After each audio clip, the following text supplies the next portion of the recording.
So there's a couple questions that this round comes down to. The first of which is animal testing helpful for other animals? Okay, it certainly doesn't help the animals that are being tested on. She admits there's psychological harm, and it seems like the best way to treat psychological problems is to stop them from happening in the first place. And cat psychiatrists are probably pretty ineffective. And I didn't realize that psychological harm was so acceptable.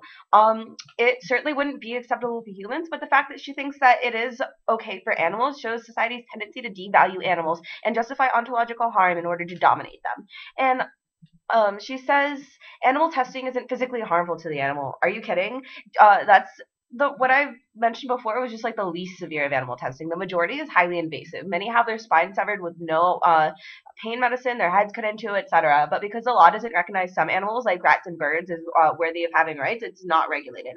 There's not even a guarantee of positive results that come from this, so we could be doing it for nothing. And many times scientists just try whatever comes to their mind, hoping for some success. It doesn't help other animals. The majority of animal testing is intended to help humans, which it doesn't, and it amplifies a culture of domination that perpetuates animal abuse. Banning it would mean more discourse about human rights and a shift of the mindset to view them more as equals.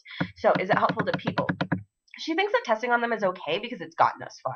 And since she values humans and animals on the same level, you have to wonder about her ethical alignment. Testing on Jews and ethnic minorities probably led to some significant advances, like determining at what point you die from hypothermia, or transplanting nerve and muscle tissue, which is done in a lot of animal testing experiments.